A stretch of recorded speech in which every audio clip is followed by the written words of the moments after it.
Ladies and gentlemen, the President of the United States, accompanied by Patrick Yos, President of the Fraternal Order of Police.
National Fraternal Order of Police Executive Board, representing nearly 400,000 officers nationwide, and they were with me right from the beginning, and we appreciate it. We won't forget.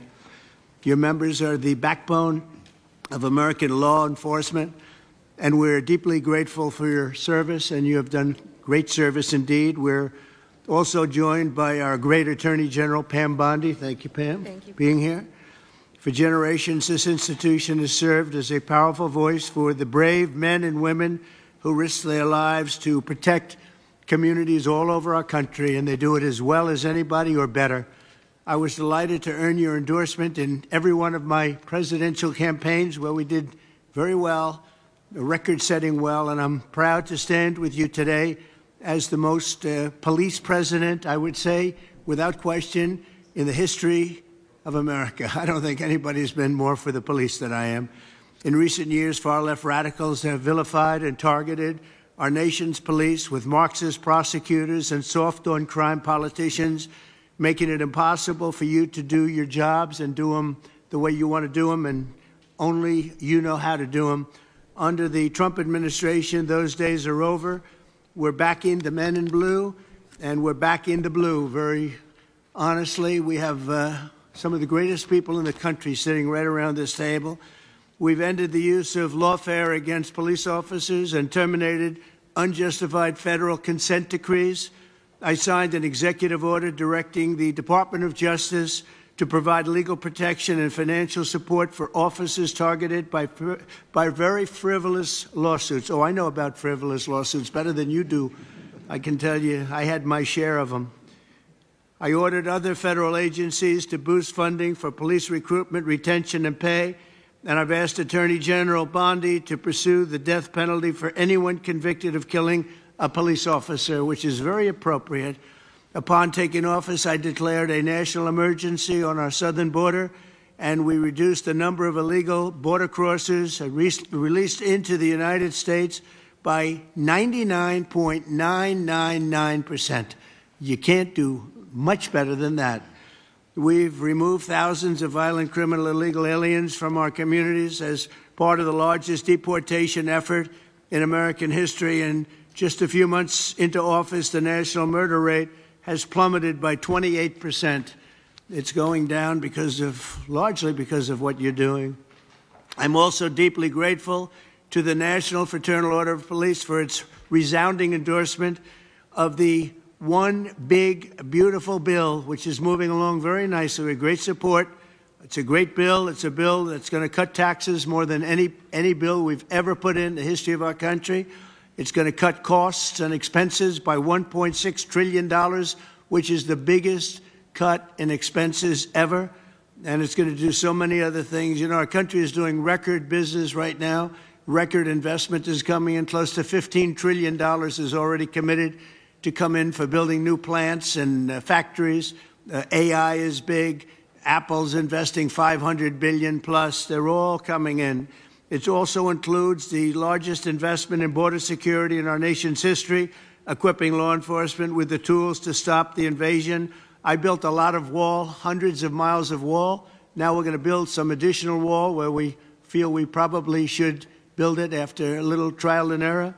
and we're going to end up building more wall than even I built, and we built a lot. So I want to thank you for your support, and now let's get the bill passed. We want to get it passed through Congress without delay. In everything we do, we will give our police the respect and the protection and all of the resources that you need. I did that, as you know. Nobody wanted to do it before me, where I gave you the military equipment that was excess. They called it excess military equipment. You know that very well. I think every one of you benefited by that. It was in warehouses, billions of dollars worth in warehouses all over the country, and other presidents didn't want to give it to you. I did, and we gave it to you, and it helped out a lot and saved a lot of police officers' lives. I'd now like to ask Attorney General Pam Bondi to say a few words, followed by FOP National President Patrick Yoes, and then Washington, D.C. FOP Trustee Greg Pemberton, and Vice President of the Fraternal Order of Police, Joe Gamaldi, all great people. Thank you very much. Pam, thank you very much. Thank you, President, and thank you to the Fraternal Order of Police for being an unwavering voice for America's law enforcement. We all know there is no ordinary day in the life of a police officer. Each day, you leave your homes with complete uncertainty as to who you will encounter and what happens each day. You also stand on the front lines against cartels and foreign terrorist organizations while fighting the horrors of illegal drug and human trafficking. I was just in Poland this morning and arrived back not even 2 hours ago. And you have the respect of the entire world of law enforcement around this world. They respect all of you so much. Thank you for making all of us so proud on the worldwide stage. President Trump's Justice Department will do everything to protect you and to support all men and women who wear the badge in this country. We are fully committed to ensuring our local law enforcement officers have access to the resources, tools, and manpower you need to do your jobs. That means boosting recruitment and retention. We want the best and brightest to join your ranks just like you, and we want them to stay in your ranks. Last month, we announced $57 million in grant money available for law enforcement agencies to hire police officers. Through this funding, we anticipate nearly 1,200 new officers will be hired around the country. We're helping to pay for police officers' overtime and supporting President Trump's no tax on overtime. We've also made millions of dollars available for mental health and wellness programs for you around this country. We know how important that is.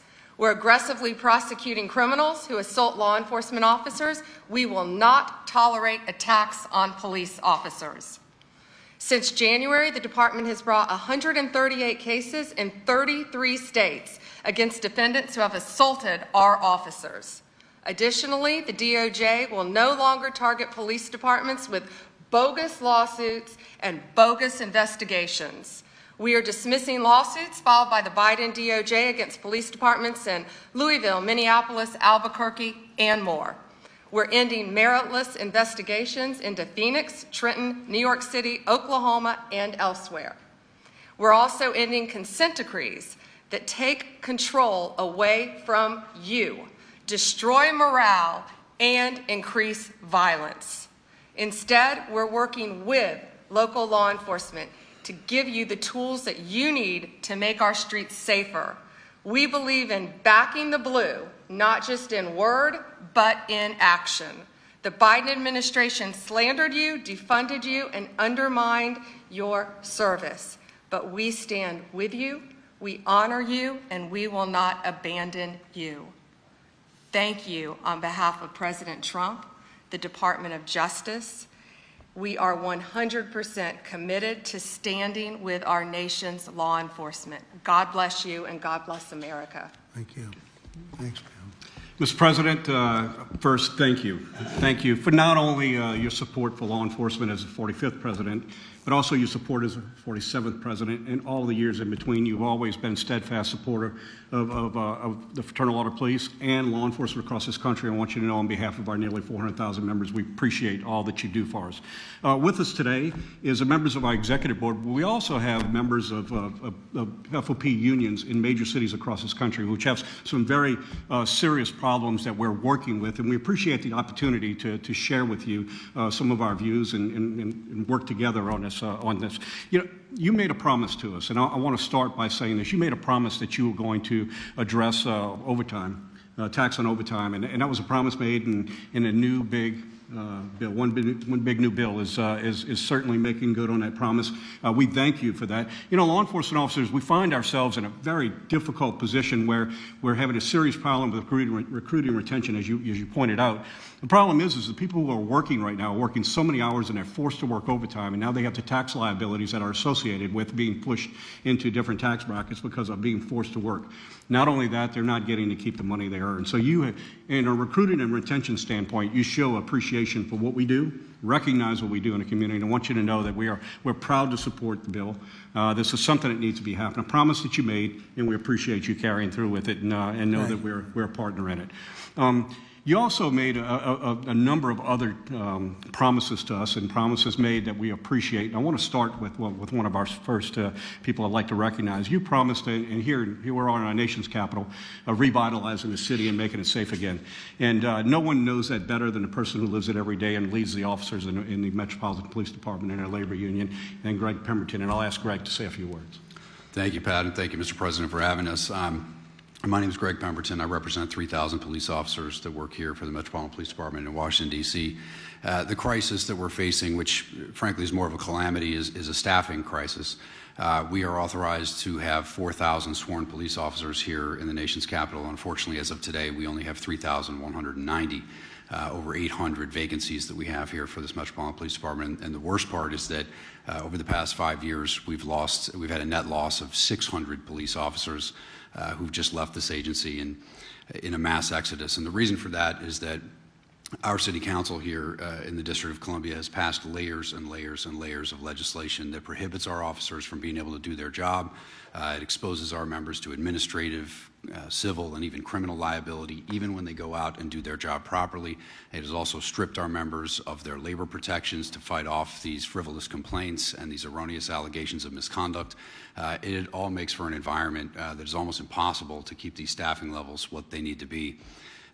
Frankly, Mr. President, I think the nation's capital, the District of Columbia, is not just a city of 700,000 residents. This is the nation's capital, and it belongs to everybody. It belongs to every American. It should be a safe city. It should be a pinnacle of American society. It should represent the freedom and democracy that we all cherish so much.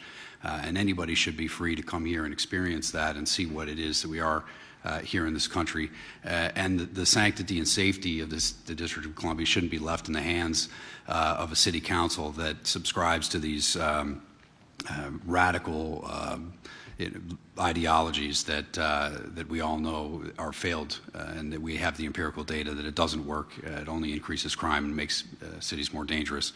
I want to thank you for creating the Make D.C. Safe and Beautiful task force. I've met with Orville Green. I find him to be phenomenally qualified to help us out of this mess. I also want to thank you for the appointment of Janine Pirro for the USAO position of D.C. I met with her recently, and I found her plan to solve and tackle a number of these problems very promising, very optimistic.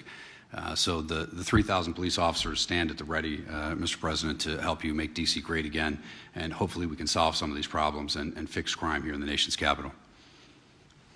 Thank you very much.